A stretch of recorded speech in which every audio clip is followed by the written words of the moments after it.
Nada, vamos a empezar. Bienvenidos a este webinar sobre la incertidumbre y el eje intestino-cerebro. Bueno, me presento para las personas que no me conocéis. Me llamo Nieves Millán, trabajo principalmente como naturópata. También trabajo en todo lo que tiene que ver con acompañamiento a personas que sufren de ansiedad y que están pasando por periodos de estrés importante. También trabajo en la línea de trauma y de terapia de familia interno, IFS, y bueno, trabajo también mucho desde el punto de la microbiota intestinal. Y bueno, pues la idea del webinar es poder tener una visión integrativa realmente que nos permita comprender pues cómo la incertidumbre, cuando la podemos vivir desde un punto de vista del estrés, puede tener una repercusión en todo nuestro cuerpo y especialmente vamos a hablar de la microbiota intestinal y vamos a hablar también del sistema nervioso.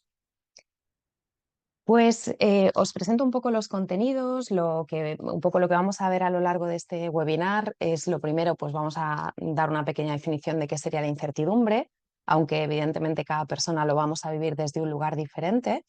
Después vamos a hablar de la incertidumbre como un estresor, que cuando se vive como un estresor es lo que vamos a ver después en conexión a todo lo que vamos a ir presentando del sistema nervioso, de la microbiota intestinal. Eh, Unos pequeños tips de estrés real, estrés percibido y cómo eso afecta también al sistema nervioso, la incertidumbre y el sistema nervioso autónomo. Vamos a hablar de un concepto que se llama neurocepción, que nos va a permitir entender muchas cosas, no solo en relación a la incertidumbre, sino a cuando nosotros vivimos momentos de estrés.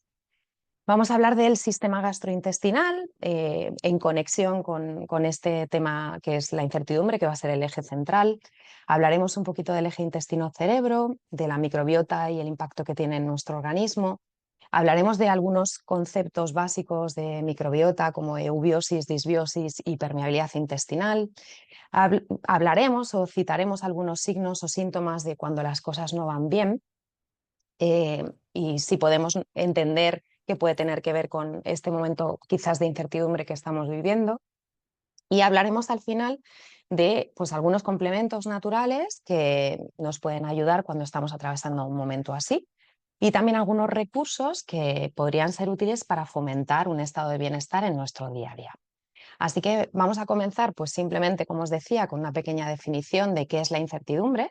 Según la Real Academia Española, la incertidumbre sería la falta de certidumbre y si ampliamos un poquito más este significado, pues se definiría como un estado de falta de seguridad, falta de conocimiento o falta de certeza que nos genera pues duda, inquietud, desasosiego, indecisión, en fin, cada persona, como os decía, lo va a vivir de una manera.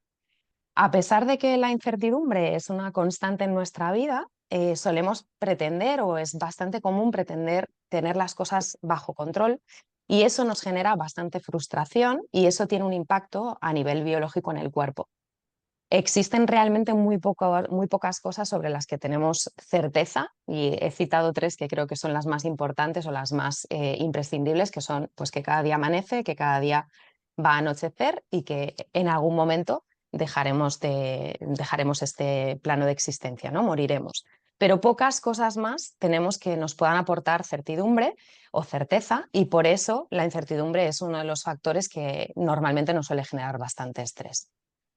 Cuando la incertidumbre se vive como un estresor, porque si realmente la incertidumbre hay personas que la viven como algo emocionante, como una oportunidad, pues seguramente no tengan este efecto que vamos a ver a lo largo de todo el webinar, pero por lo general, al menos en lo que yo suelo ver cuando acompaño en la consulta, la incertidumbre no se vive de una forma armónica, digamos así, sino que se vive con angustia, se vive como estrés, se vive con a veces muchos síntomas físicos porque nos gustaría que sucedieran cosas que no suceden o nos gustaría que no estuviera sucediendo lo que sucede. Entonces, bueno, eh, lo cierto es que si nosotros vamos a vivir la incertidumbre o vivimos un periodo de incertidumbre como un estresor, se van a ver afectados muchos órganos y funciones corporales. He citado algunos ejemplos, por ejemplo, el cerebro, el funcionamiento del sistema nervioso, la respiración, el flujo sanguíneo, el sueño, la digestión, la musculatura. Estos son simplemente algunos ejemplos que bueno, se van a ver afectados cuando nosotros estamos sumergidos en una etapa de incertidumbre o de estrés mantenido en el tiempo.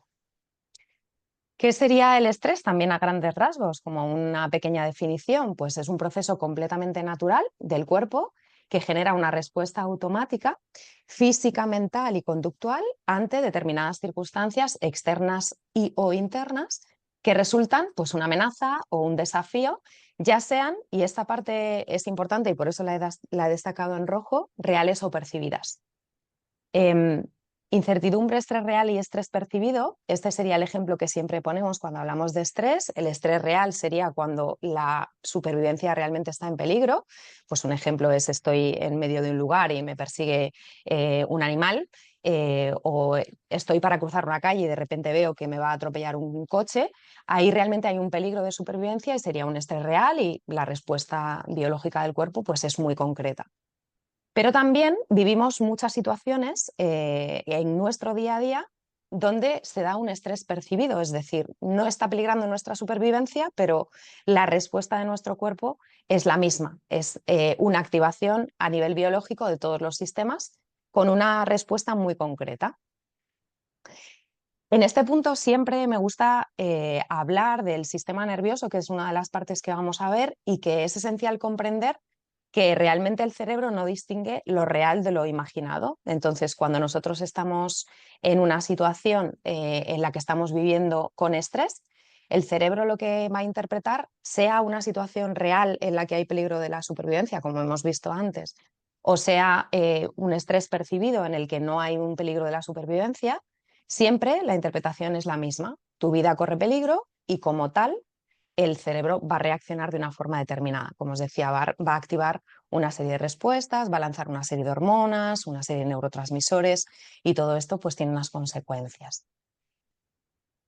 Me gusta siempre intentar un poco interactuar con las personas con las que puedo interactuar en los webinarios. Yo me he abierto aquí el chat y si alguna persona queréis compartir o bueno, pues, de alguna manera participar, pues estaré encantada de leer vuestros comentarios. Lanzo la pregunta, entiendo que todos hemos sentido algo así, pero ¿en algún momento de incertidumbre frente a eventos inesperados habéis sufrido pues una sensación de nudo en el estómago, una dificultad a la hora de digerir, un dolor en la tripa, descomposición, mal cuerpo? Os leo, os dejo ahí abierto el chat por si queréis compartir, pero igualmente iré avanzando, ¿vale? Porque a veces también el chat va un poquito desfasado. Pero entiendo que todos en algún momento hemos tenido alguna sensación así, ¿no? De repente de no sentir que no estoy haciendo bien la digestión o que tengo la sensación de un nudo en el estómago por lo que estoy viviendo. Bueno, pues algún momento frente a una situación de incertidumbre o frente a un impacto que no esperabas, has tenido también una reacción instintiva de salir corriendo, es decir, de una huida, de una lucha o de un estado de congelación. Ahora veremos por qué cito estos tres estados para hacer una conexión con el sistema nervioso, pero entiendo que también en algún momento seguramente habéis sentido esto, ¿no? La sensación de ha pasado algo y tengo la necesidad de huir, luchar frente a lo que está pasando o de repente me he quedado en un estado en el que no he sabido reaccionar, me he quedado completamente congelado, ¿no? Sin capacidad de ofrecer una respuesta. Y mi pregunta sería, o la reflexión que invito a hacer sería, ¿quién creéis que decide activar estas respuestas en el cuerpo? Voy a ver si estáis interviniendo en el chat. A ver, vale, de momento, a ver si por aquí. Huida hacia adelante, que casi es peor que huir. Vale, gracias Cristina por tu respuesta. Bueno, pues, ¿quién creéis, como os decía, que activa estas respuestas en el cuerpo? Es decir, frente a un evento que ha ocurrido algo y me ha dejado con una sensación de o tengo que salir corriendo o me he quedado paralizada, ¿quién creéis que lo hace? Dice Elena, el nervio vago. Vale, vamos a ir viendo cómo hacemos esta conexión. Pero como a una mayor escala, Elena, sería el sistema nervioso, luego entraremos a la parte del nervio vago. Pero efectivamente, el sistema nervioso autónomo. En esta parte siempre hago un breve recordatorio del sistema nervioso autónomo para que veamos dónde está ubicado dentro del sistema nervioso, de esta clasificación. Tendríamos por una parte el sistema nervioso central, por otra parte tendríamos el sistema nervioso periférico y dentro de este sistema nervioso periférico englobaríamos sistema nervioso autónomo. Este sistema nervioso autónomo es muy importante comprender que controla los órganos internos, por ejemplo, funciones importantes como la respiración, la temperatura, el ritmo cardíaco, el tono muscular, la digestión, la tensión arterial. Y además, este sistema nervioso autónomo es el responsable de gestionar la supervivencia y la respuesta al estrés. Con estas tres respuestas posibles que os decía antes, lucha, huida o quedarme en un estado de congelación.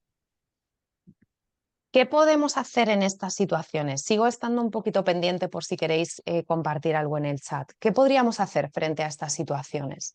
Bueno, pues yo siempre digo que uno de los aspectos más importantes, a ver, uno de los aspectos más importantes es comprender cómo funciona nuestro sistema nervioso. ¿Para qué? Pues para poder apoyarle. Esta sería una de las propuestas que vamos a ver también hoy a lo largo de este webinar. Durante mucho tiempo se ha postulado o se ha explicado el sistema nervioso autónomo como un funcionamiento alternante, es decir, sistema nervioso simpático y sistema nervioso parasimpático. Si teníamos el sistema nervioso simpático activo, tendríamos inactivo el sistema nervioso parasimpático. Es decir, que sería como antagonista. Si tengo el sistema nervioso simpático activo, tendría esta sensación de aceleramiento o aceleración, es el que moviliza la respuesta de acción, estrés, lucha, y este sistema inhibe el sistema nervioso parasimpático.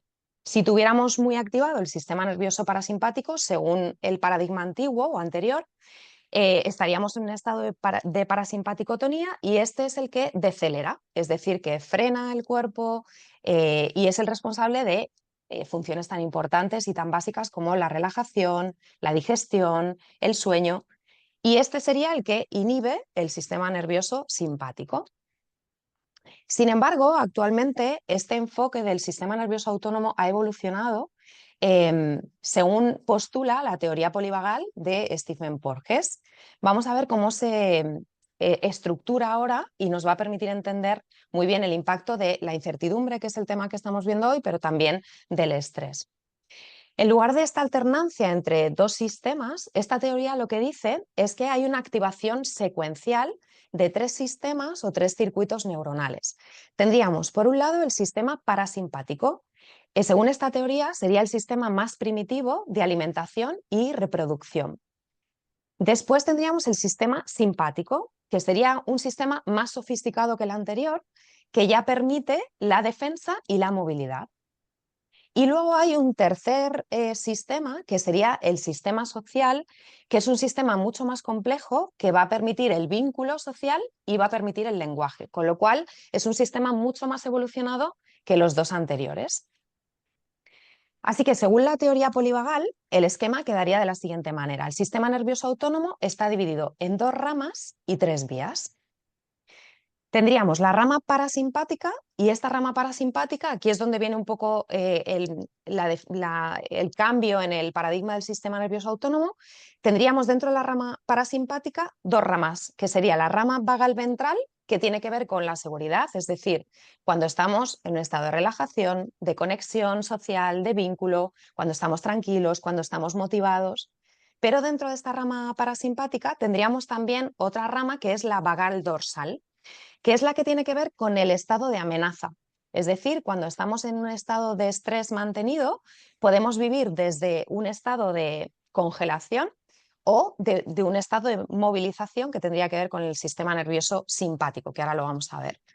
Por eso, una de las cosas que vamos a ver a lo largo del webinar de hoy es intentar entender en qué modo está, en qué modo de respuesta se encuentra mi sistema nervioso para yo poder ayudarle a poder regularse en caso de que esté desregulado.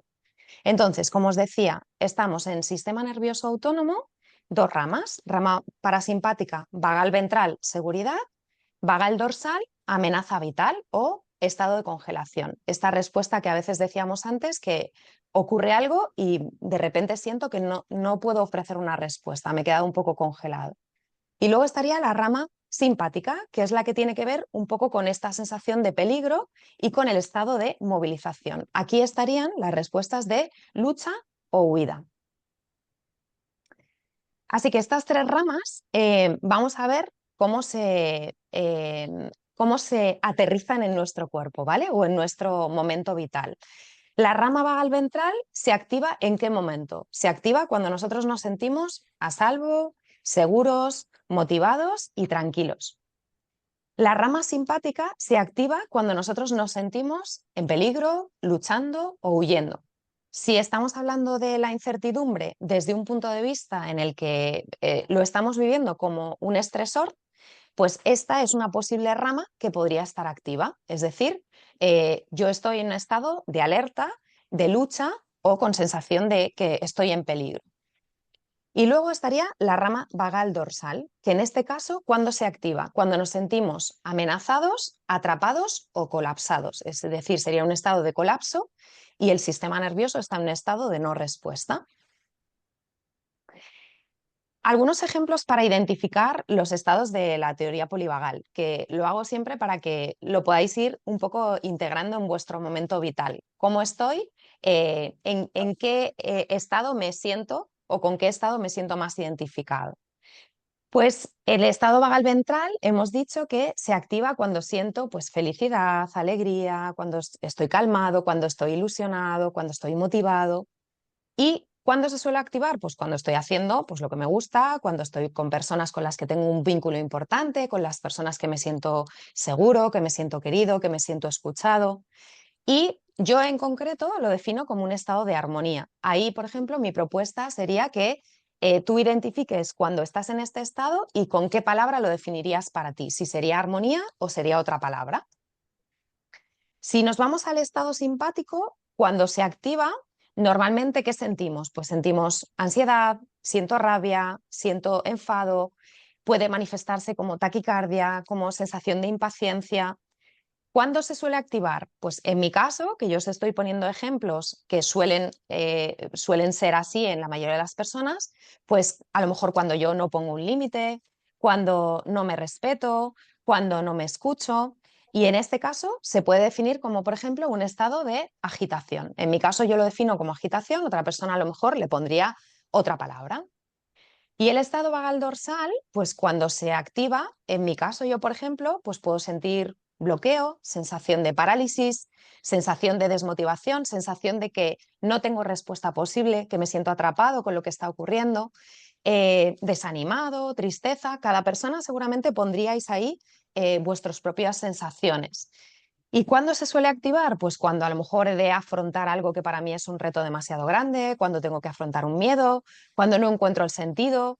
Y yo lo defino como un estado de parálisis, como de bloqueo. Ahí lo mismo, cada persona encontraría su palabra, ¿vale? Su término clave, digamos así. Vale, aquí en la interpretación del sistema nervioso autónomo, cuando una persona tiene que enfrentar la incertidumbre, es esencial saber lo que el sistema nervioso de la persona está interpretando, de lo que le ha sucedido, de lo que le está sucediendo o de lo que le sucederá en un futuro. Esa interpretación concreta va a provocar en la persona un estado de, por un lado, peligro, es decir, sensación de que mi entorno es peligroso, o, por el contrario, puede producir un estado de seguridad, es decir, sensación de que el entorno es seguro, de que no, de que mi vida no corre peligro y entonces estaría en este estado de relajación que hemos dicho al principio. Este estado de seguridad o de peligro es determinante para la persona, en este caso, en concreto para el funcionamiento de todo su organismo. Pero como hoy estamos hablando de incertidumbre, microbiota, sistema nervioso, pues uno de los sistemas el que vamos a citar, por ejemplo, es el sistema digestivo. Sistema inmunitario, sistema nervioso, sistema endocrino, es decir, lo que estoy intentando transmitir es, si yo vivo un momento de incertidumbre con una sensación de peligro, de que hay algo que es peligroso, de que tengo que luchar contra ello o de que estoy en un estado de agitación, realmente todo mi sistema, todos mis órganos y todos mis sistemas, sistema nervioso, endocrino, hormonal o endocrino, inmunológico, se van a poner en un estado en concreto, es decir, para o luchar o en un estado de bloqueo.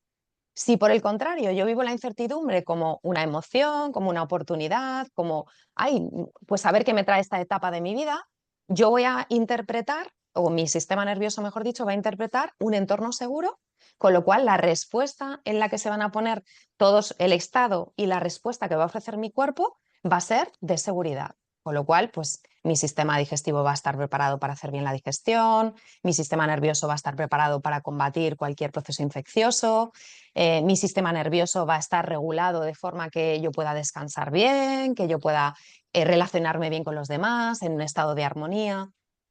Y también sería importante, dependiendo del estado de seguridad o de peligro que haya interpretado el sistema nervioso, se va a favorecer un estado eubiótico o disbiótico de la microbiota, que eso lo vamos a ver ahora un poquito más tarde.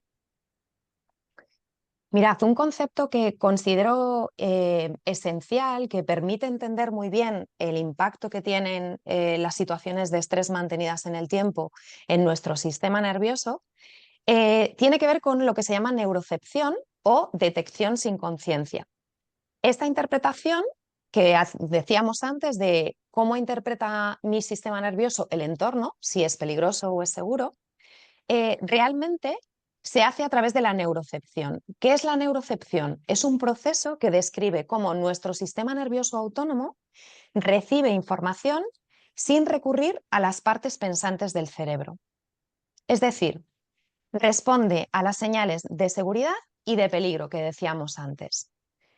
A nivel sensorial, dentro de mi cuerpo, a nivel emocional, en las relaciones, y a nivel contextual, entre las personas. Es decir, sin recurrir a las partes, a la corteza cerebral, a las partes pensantes del cerebro, mi sistema nervioso autónomo va a hacer una interpretación de lo que está pasando, de cómo es mi entorno, y en base a eso va a lanzar una respuesta de seguridad o de peligro. O se va a poner, mejor dicho, en un estado de seguridad o de peligro, y en base a eso va a lanzar toda una respuesta hormonal, inmunitaria, digestiva. Así que la neurocepción, para hacerlo un poco más, más del día a día, más aterrizarlo, sería un proceso que responde con precisión a una pregunta. En este momento, ¿estoy seguro o estoy a salvo o estoy en peligro? Y esto no es algo que yo responda desde mi conciencia, sino que mi propio sistema es el que evalúa y rápidamente va a lanzar una respuesta. Cuando yo conocí este concepto, me permitió entender muchas reacciones que tenemos normalmente frente a situaciones que una vez que ha pasado la situación uno se pregunta, ¿pero por qué he reaccionado de esta manera? ¿Por qué me he bloqueado? ¿O por qué no he hecho tal? ¿O por qué no he dicho cual? Pues si entendemos esto, entendemos que es que no es mi parte de razonamiento la que elige cómo reaccionar. Es mi sistema nervioso autónomo el que lanza la respuesta antes de que yo sea consciente de lo que está ocurriendo. Entonces, según sea la respuesta a esta pregunta, es decir, ¿estoy a salvo o estoy en peligro?, el sistema nervioso autónomo, como decíamos antes, se pone en un estado que va a aportar la energía necesaria para gestionar la situación de la forma más efectiva posible. Si es luchando, si es huyendo, si es congelando a la persona o si es, si considera que es un entorno seguro, le pondrá un estado de seguridad. Así que comprender esto lo que nos permite es lo importante que es para cada uno de nosotros aprender a fomentar entornos seguros. Esta sería una de las cosas que vamos a ver al final del webinar, es decir, ¿cómo puedo hacer yo para que una situación, por ejemplo, de incertidumbre o un estrés mantenido en el tiempo, qué es lo que yo puedo hacer para intentar vivirlo de la mejor manera posible? Pues lo primero es aprender cómo funciona el sistema nervioso autónomo y lo segundo es qué herramientas le puedo ofrecer yo a mi sistema para que entre en un estado de mayor regularización o de mayor reparación. Así que como la conclusión de lo que hemos explicado de la neurocepción es: el sistema nervioso autónomo es más rápido que el sistema nervioso central. Es decir, antes de que el cerebro racional entienda un suceso, el sistema nervioso autónomo ya ha evaluado el entorno a 3 niveles: sensorial, emocional y contextual, y ha iniciado una respuesta de supervivencia adaptativa frente a lo que está pasando, frente a la situación que yo estoy viviendo. El sistema nervioso autónomo, por tanto, decíamos que sigue un modelo jerárquico de activación. Entonces, vamos a verlo con un ejemplo. Estoy en una situación, ocurre algo y hay un peligro, o yo lo percibo como un peligro, o ocurre una situación inesperada, ocurre algo. En esto lo primero lo que vamos a intentar buscar es protección y seguridad. Es decir, se va a activar la primera rama que decíamos que era la más evolucionada. Es decir, lo primero es pasa algo y lo primero que voy a hacer es buscar alrededor si tengo a alguien al que poder que me pueda asistir o que me pueda ayudar o que me pueda escuchar.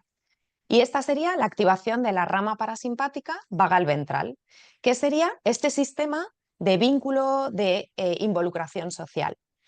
Si ocurre algo y yo de repente busco a mi alrededor y veo que no hay nadie a quien pueda recurrir, que me pueda ayudar, lo siguiente que va a ocurrir es, se va a activar otra vía. Es decir, si falla o yo no encuentro la protección que necesito, lo que va a ocurrir es que voy a intentar protegerme. ¿Cómo? Luchando o huyendo. Esta sería la segunda activación, que en este caso es de la activación de la rama simpática. Y este sistema también puede fallar el que yo no pueda huir o pueda luchar, que sea una situación extrema en la que yo me quede congelada. ¿Qué ocurriría ahí? Lo que se activa es el sistema más primitivo de todos, que es el que compartimos con los animales, que es el sistema de congelación.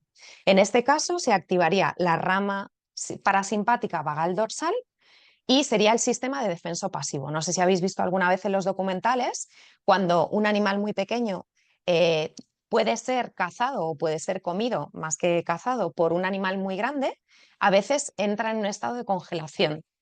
¿Por qué? Porque si se quedan en estado de congelación, puede ser que el animal que vaya a agredir al animal pequeño piense que está muerto y ya no le agreda. Entonces, este sistema es un estado muy primitivo en el que nuestro sistema nervioso autónomo nos puede meter cuando considera que la única respuesta es la congelación. Y aquí siempre pongo el mismo ejemplo. Si os acordáis del evento de la manada, de la violación múltiple que hubo, eh, se criticó mucho que ella, la persona, no ofreció ninguna respuesta. Y es porque su sistema la congeló. Estas son situaciones extremas en los que el sistema nervioso autónomo decide que lo mejor que puedes hacer para preservar tu vida es que no hagas nada, es que no ofrezcas resistencia a lo que está pasando.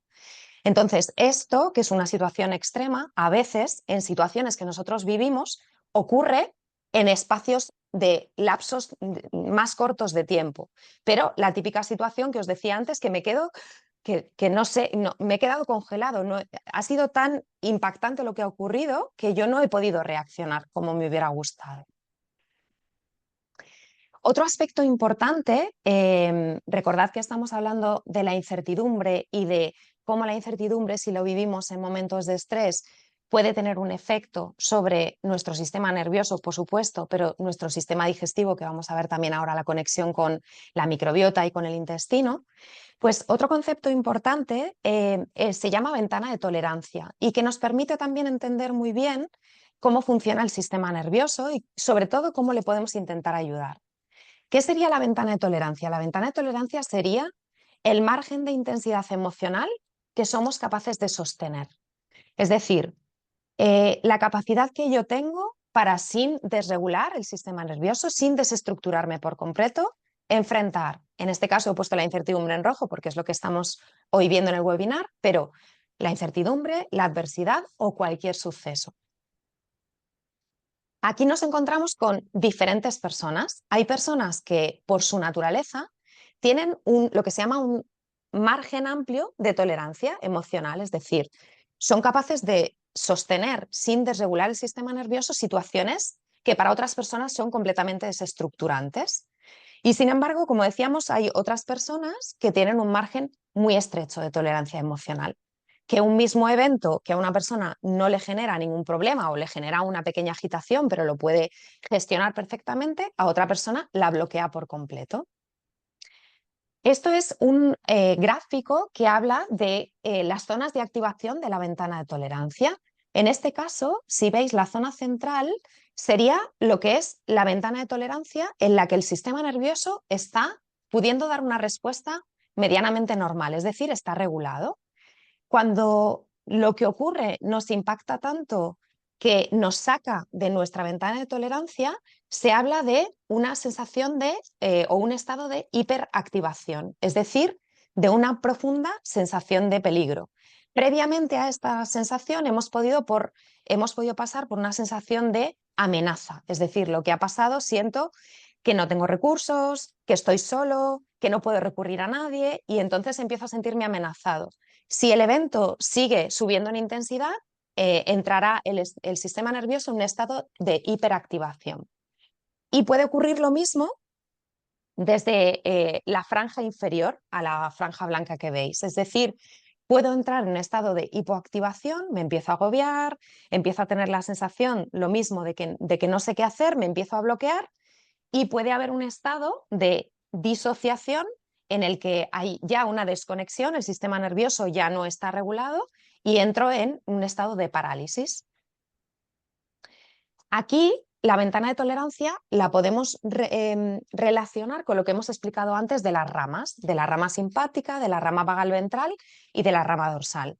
Cuando nosotros estamos en la ventana de tolerancia en un estado de calma y equilibrio, es decir, lo que ocurre, pues más o menos lo voy sobrellevando, está activa la rama vagal ventral, que habíamos dicho que era esta de la tranquilidad, la motivación, la conexión social, el vínculo, pero podemos salirnos de esta ventana de tolerancia y en el estado de hiperactivación estaríamos en la rama simpática, es decir, por encima de lo que yo soy capaz de tolerar, y cuando entramos en una hipoactivación también sería no soy capaz de tolerarlo, pero el sistema nervioso entra en una congelación, es decir, entra en una no respuesta.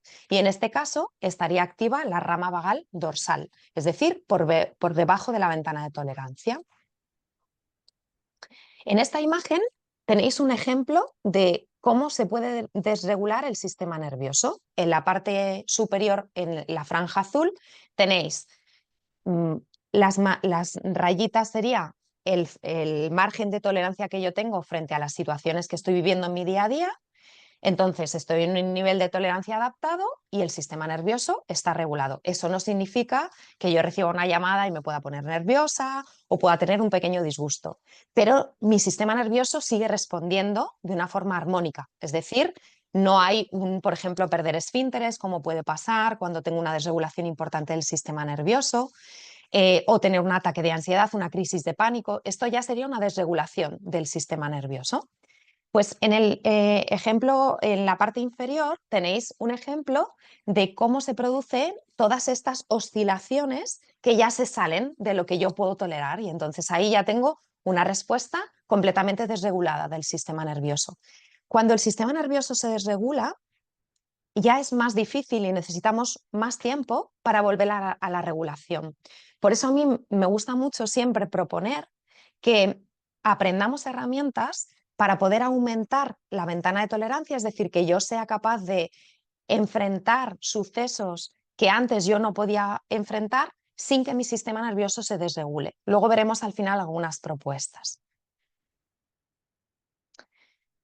Así que dependiendo del estado en el que yo me encuentre, este estado de armonía que decíamos, este estado de agitación o de lucha o este estado de parálisis o congelación, em, pues no van a poder cumplir sus funciones mi sistema gastrointestinal y mi microbiota. Aquí realmente, como os pongo ahí un poquito más abajo, en realidad este estado va a afectar a todos los órganos y sistemas corporales. Solamente estoy eligiendo sistema gastrointestinal y microbiota porque es la conexión que vamos a hacer en el webinar de hoy.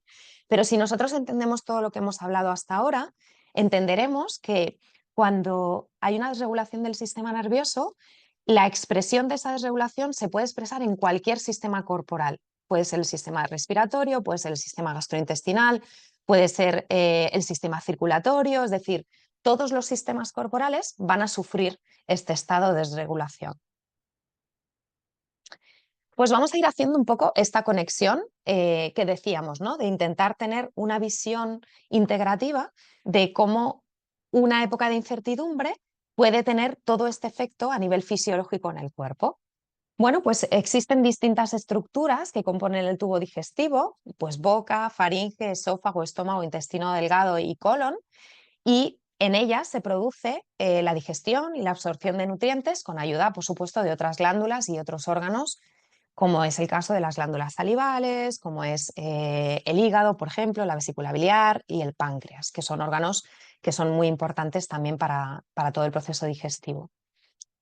En este caso, hablamos de fases del proceso digestivo. Existen 6 fases y el funcionamiento de cada fase es importante entender que influye positiva o negativamente en la siguiente fase.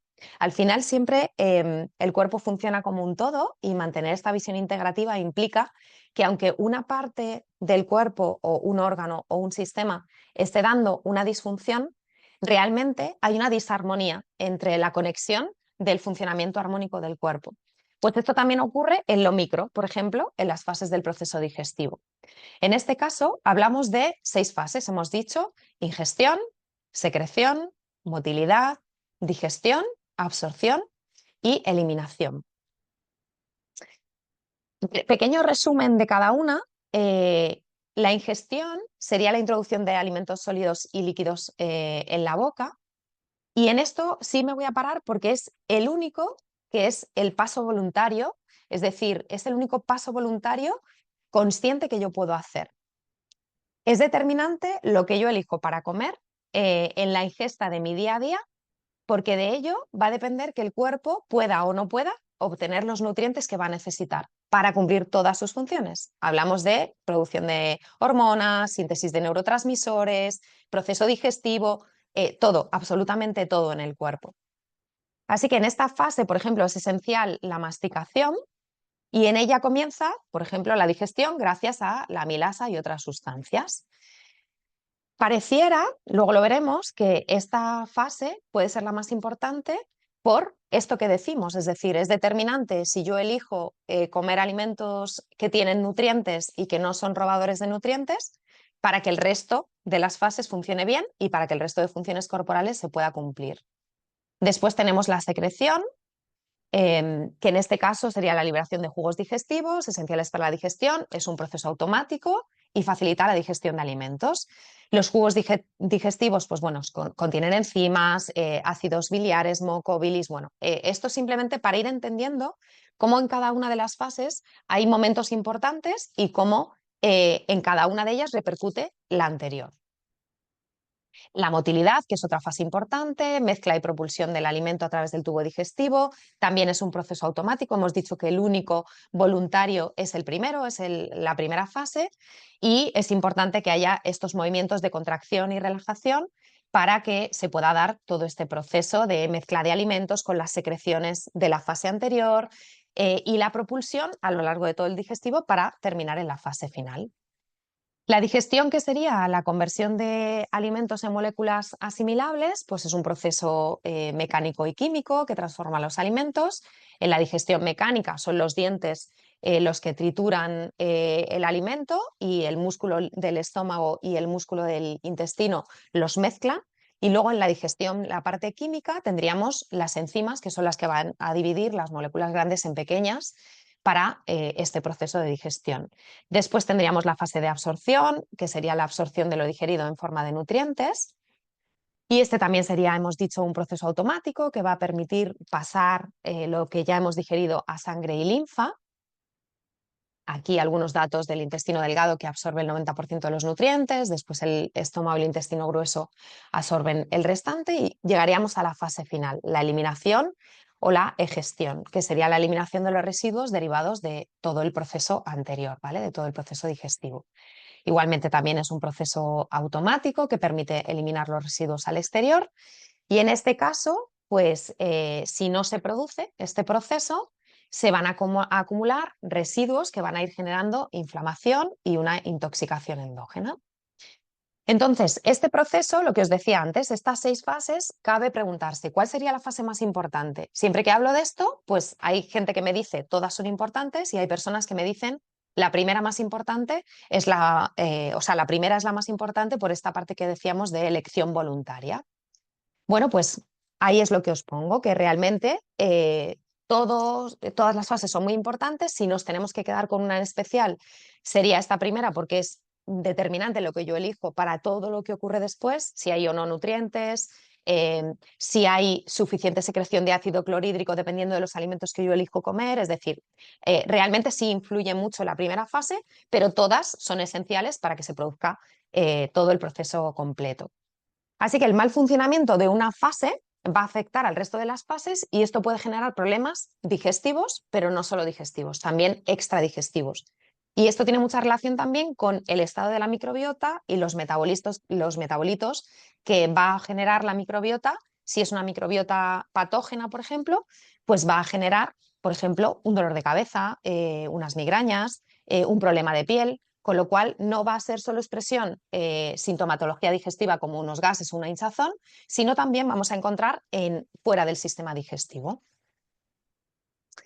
Esta diapositiva la pongo simplemente, no nos vamos a parar porque tenemos poquito tiempo, pero la pongo simplemente para que comprendamos la complejidad del proceso digestivo, todos los pasos que se tienen que dar, todas las secreciones que se tienen que dar también y cómo cuando empezamos a tener, por ejemplo, una microbiota en mal estado, cuando tenemos estrés mantenido en el tiempo, todo este paso, todos estos pasos se empiezan a alterar, ¿vale? Así que simplemente para tener una pequeña visión, ¿vale? Los jugos pancreáticos, la absorción intestinal, las ondas peristálticas del esófago, la formación del quilo, todo este proceso es clave, cada uno de los pasos, para que se pueda producir el proceso de digestión.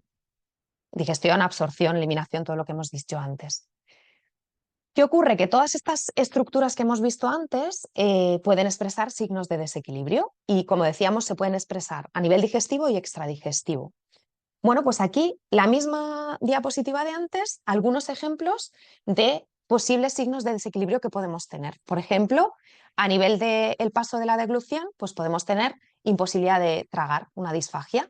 Por ejemplo, en las glándulas salivales, pues podemos tener una mala insalivación y eso puede producir una alteración de la microbiota y eso puede producir un sobrecrecimiento, por ejemplo, de cándida en la boca, por ejemplo, muguet. Por ejemplo, si nos vamos a la boca, simplemente una mala masticación ya puede producir también este crecimiento de cándida porque cambia también la microbiota, en la microbiota de la boca. Si nos vamos a, por ejemplo, el estómago, pues aquí podemos encontrar pues, gastritis, Helicobacter pylori activo, una hipocloridria, reflujo gastroesofágico, es decir, podemos ver cómo desde el punto de partida que tenemos, que es la incertidumbre, se puede reflejar físicamente en todos estos desequilibrios. ¿Vale? ¿Por qué? Por lo que hemos explicado de el sistema nervioso, el estado de lucha, el estado de congelación y cómo realmente todo eso repercute fisiológicamente en el proceso digestivo. Si yo tengo una situación de estrés mantenida en el tiempo y mi respuesta o mi estado de mi sistema nervioso es lucha, yo no estoy preparado para digerir, porque mi cuerpo está preparado para salir corriendo en cualquier momento, con lo cual ya se empieza a minimizar el funcionamiento correcto del sistema digestivo.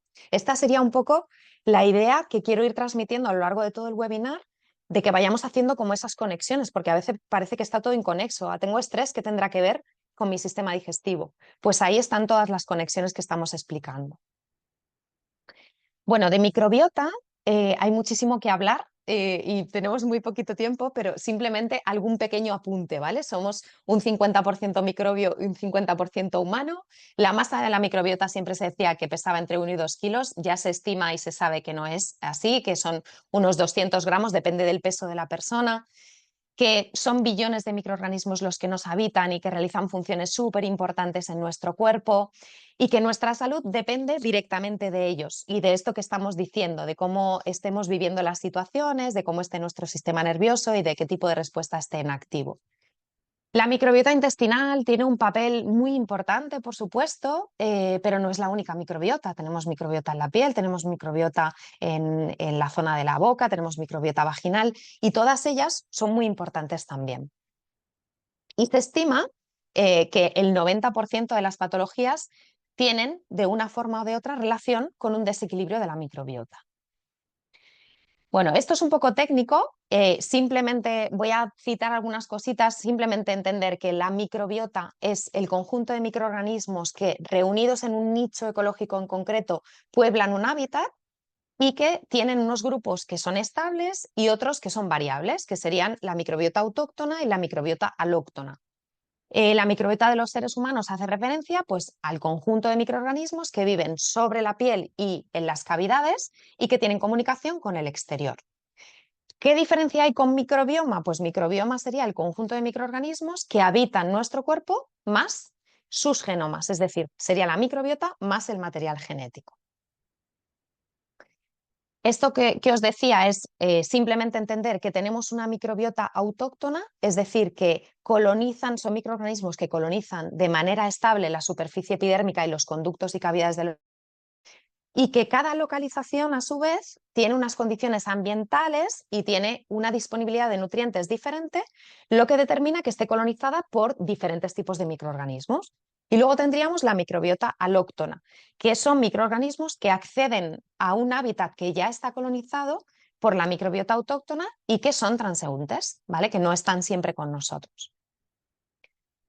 Lo importante de entender aquí, como tenemos poquito tiempo, sería que la microbiota se puede encontrar en dos estados. Uno sería el estado de eubiosis, es decir, el estado de equilibrio.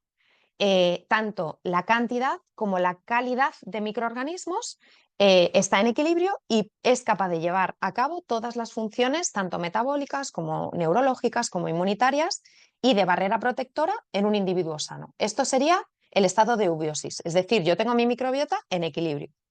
¿Qué sería el estado de disbiosis? Sería un estado de desequilibrio en lo relativo a calidad y o cantidad, es decir, puedo tener más microorganismos de los que tendría que tener que son patógenos o podría tener menos microorganismos de los que son habitantes nuestros, que son flora buena, digamos así. Y puedo tener un desequilibrio en la cantidad y o la calidad de estos microorganismos. Para que se produzcan todas las funciones a nivel intestinal normales, es imprescindible que estén los géneros de la microbiota en sus proporciones adecuadas. ¿Cuál sería la repercusión de la disbiosis o la eubiosis? Bueno, pues hay una repercusión importante. Si yo tengo una cantidad de microorganismos adecuada, tengo diversidad microbiana y tengo un funcionamiento gastrointestinal adecuado, yo voy a estar en un estado de eubiosis y eso va a hacer que toda la parte intestinal y toda la parte del sistema nervioso funcione adecuadamente.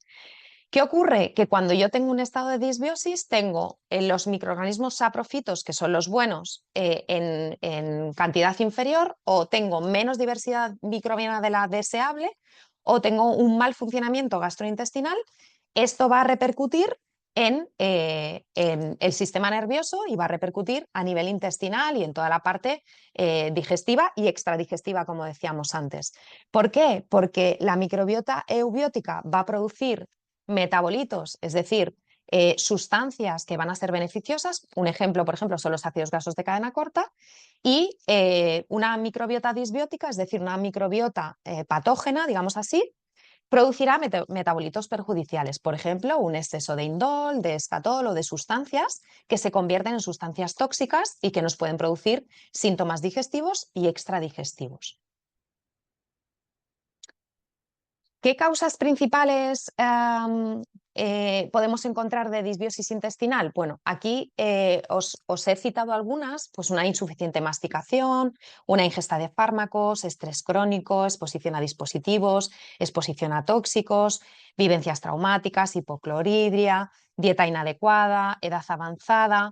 Bueno, simplemente tener en cuenta que hay muchos factores que pueden hacer que la microbiota se desequilibre y como tal, si nosotros queremos recuperar un estado de armonía, tenemos que tener en cuenta que la microbiota puede estar desequilibrada y tenemos que hacer un trabajo con eso. Mirad, esta parte es lo mismo, pero me la voy a saltar porque nos quedan 10 minutos y me gustaría terminar todo lo que me gustaría compartir con vosotros. Y simplemente es tener en cuenta lo que os decía, que una microbiota sana es verdad que tiene que cumplir 3 requisitos. No hay un perfil microbiano exacto igual en todo el mundo. Hay personas que tienen diferentes perfiles microbianos y no significa que sean patógenos, pero sí que hay unas condiciones importantes. Por ejemplo, es importante la riqueza o diversidad de especies, es importante la resiliencia, la resistencia y la estabilidad en el tiempo de la microbiota y es importante la riqueza de genes microbianos intestinales. Estos tres aspectos son esenciales para disfrutar de una microbiota sana. La permeabilidad intestinal sería otro concepto importante a entender, que sería la propiedad que tienen las células intestinales gracias a sus uniones estrechas de permitir el paso de determinadas macromoléculas y de impedir el paso a aquellas moléculas que pueden ser dañinas. Por tanto, nuestra permeabilidad intestinal es selectiva, es decir, va a seleccionar lo que sí dejó pasar de lo que no dejó pasar. ¿Qué ocurre? Que es un sistema muy complejo que tiene dos barreras, una barrera funcional interna y una barrera física, y cuando estas barreras fallan es cuando se altera la permeabilidad y se habla de lo que seguramente habéis oído hablar, que es la hiperpermeabilidad intestinal, es decir, un exceso de permeabilidad que permite que pasen, como veis en esta imagen, a torrente sanguíneo pues fragmentos de alimentos sin digerir, vamos, de moléculas sin estar en sus unidades funcionales, que pueden pasar, por ejemplo, también bacterias o virus, y esto genera todo un cuadro de síntomas que tenemos aquí, por ejemplo, ansiedad, desánimo o depresión, alergias estacionales o asma, problemas digestivos, gases, distensión abdominal, diarrea, problemas de piel, diabetes o prediabetes. Es decir, aquí os he relacionado determinados síntomas que no siempre tienen directa relación con, es decir, no siempre hay una hiperpermeabilidad detrás, pero sí suele ser común que haya una hiperpermeabilidad o una afectación de microbiota. También se pueden producir estos síntomas, por supuesto, por otras causas.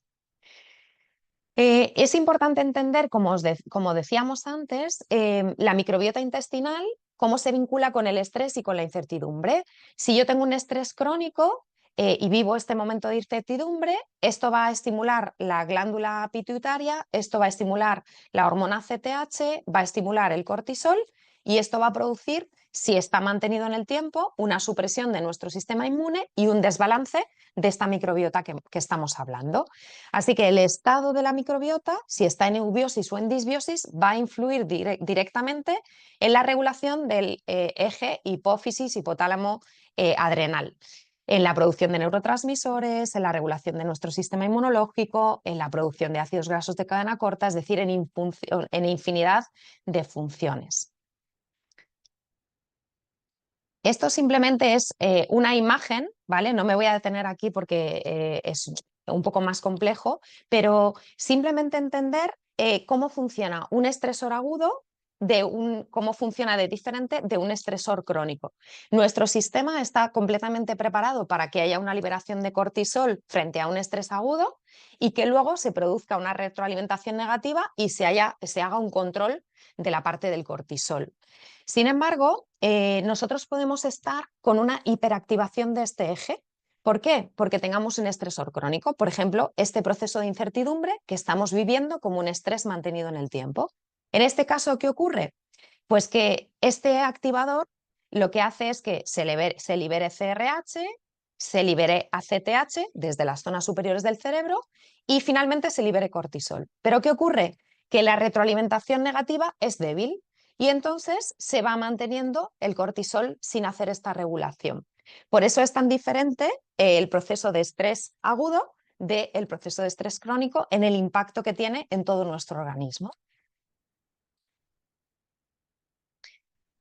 Así que, ¿esto qué nos permite entender? Lo que nos permite entender es la activación del eje HHA cuando hay una amenaza real o imaginada, como decíamos al principio, se va a activar la liberación de hormonas y cuando la situación de amenaza se ha resuelto, vuelve todo a su armonía y cuando no se resuelve, que se produce esta hiperactivación de este eje, pues ¿qué vamos a tener? Pues todos los problemas y todos los síntomas que podamos meter aquí. Alteración de la función digestiva, alteración de la microbiota, alteraciones del estado de ánimo, alteraciones de la distribución y el almacenamiento de la energía, inhibición de la respuesta inmunológica, inhibición de la respuesta o de la función reproductiva y la sexualidad. Es decir, si vamos entendiendo el impacto que estas situaciones tienen En estos ejes principales fundamentales de nuestro cuerpo vamos a entender todos los síntomas que vamos teniendo. Y a veces cuando tenemos esta comprensión que estamos viendo a lo largo de todo el webinar,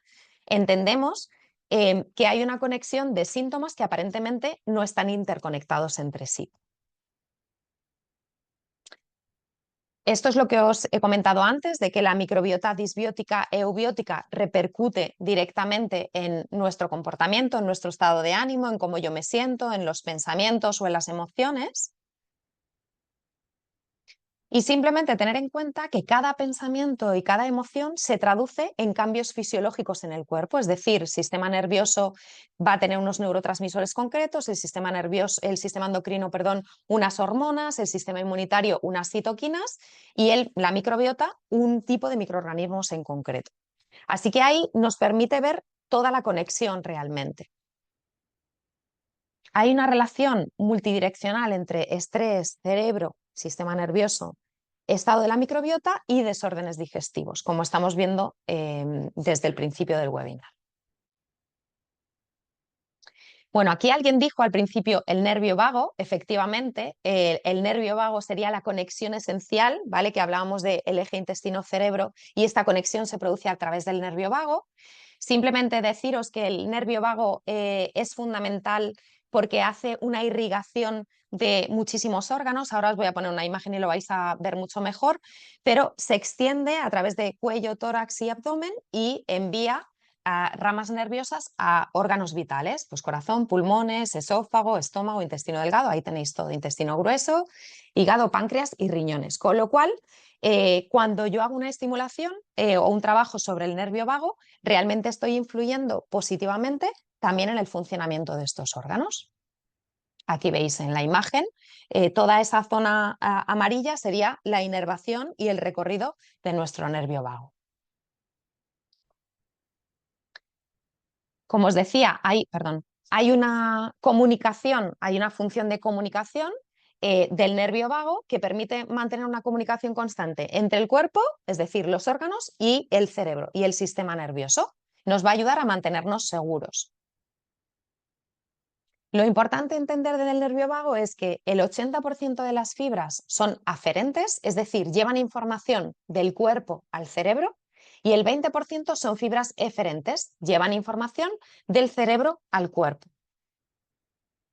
Así que el resumen sería que llega más información desde mi cuerpo al cerebro que desde el cerebro al cuerpo. Por eso cuando trabajamos sobre el nervio vago hay un efecto muy reequilibrante en nuestro cuerpo físico. Bueno, esta parte la lanzo y os la cuento. Cambios en el sistema nervioso y estrés crónico. El estrés crónico, en este caso estamos hablando de incertidumbre, pero si la vivimos como el estrés sería lo mismo, va a ir generando cambios en el sistema nervioso que van a afectar negativamente a la función del nervio vago.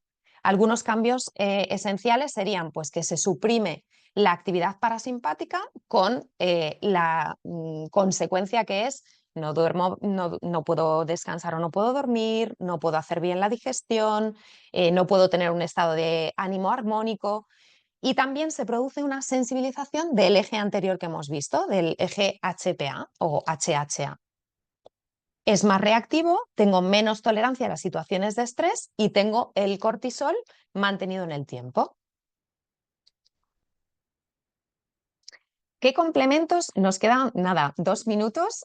A veces pongo un poquito más de lo que me gustaría contar y luego me toca correr. Siento si voy un poco rápido, pero me gustaba intentar meter así bastante información.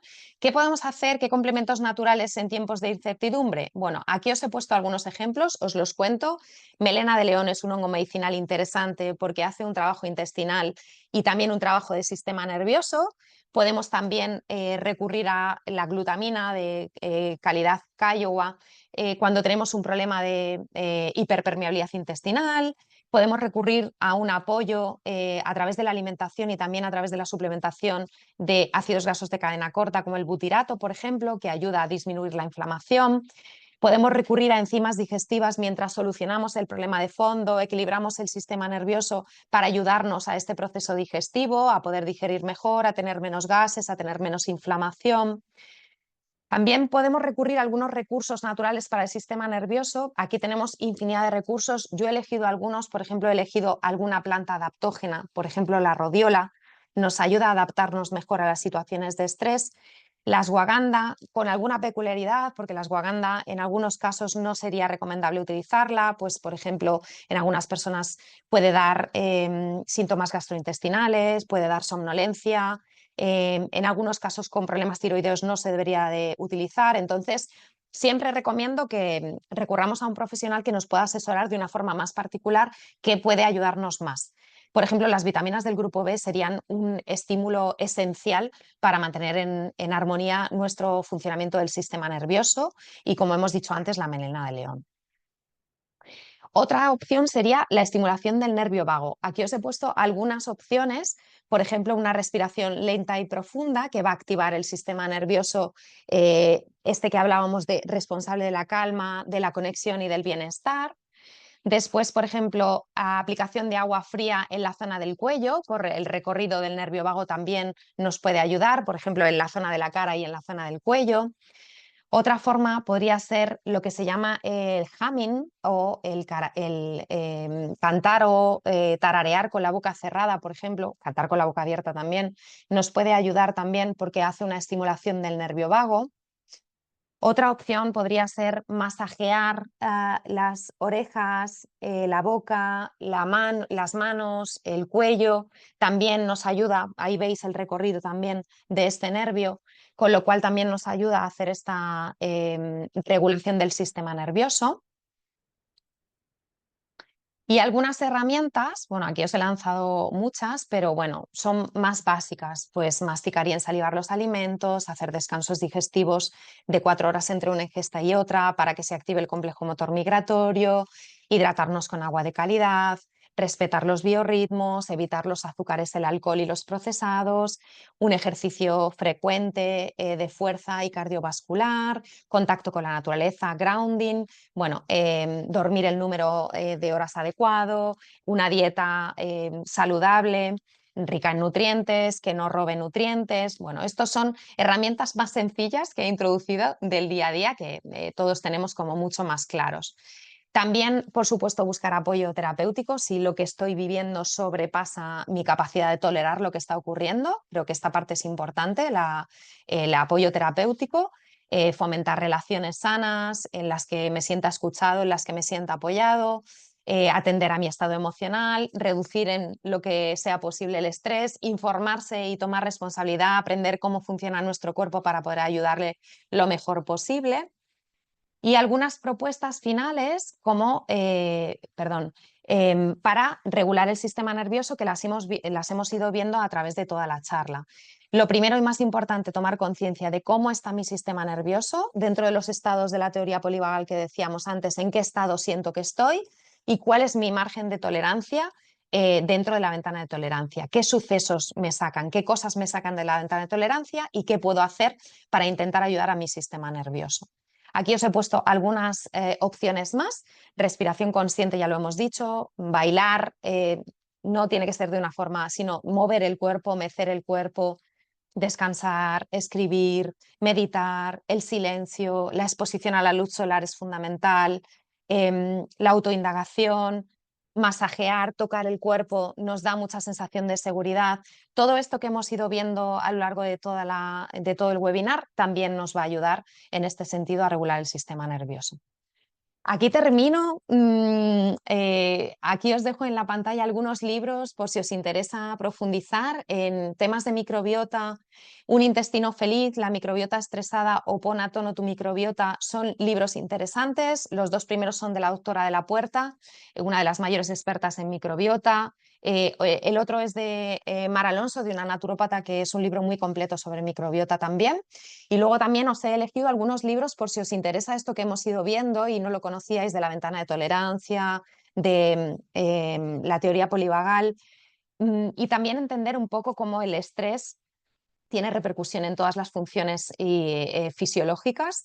Y hay 2 libros muy interesantes, Cuando el cuerpo dice no, del doctor Gabor Maté, es uno de los mayores expertos en trauma y adicciones y es un libro súper interesante. Y luego El cuerpo lleva la cuenta de Bessel van der Kolk. Son libros basados en la teoría del trauma que nos explican muy bien la conexión entre el estrés, la ansiedad y toda la repercusión a nivel fisiológico, que habla de bueno, pues cómo se puede ir superando las situaciones de trauma a través de distintas herramientas y de comprensión de cómo funciona nuestro cerebro. Así que voy a dejar de compartir la pantalla para ver si os veo un poquito más grande. Espero que os haya resultado interesante. Siento que a veces voy un poco rápido. Sobre todo espero que hayáis podido poner o sea, que podáis poner en práctica algo de lo que hayamos visto. Y nada, me encantará veros en algún webinar. Empezamos el máster de microbiota y salud digestiva este fin de semana. Así que si estáis ahí apuntadas, nos veremos allí. Y si no, pues nada, nos vemos a la próxima. Y nada, cuidaros mucho y que tengáis una feliz semana. Hasta pronto.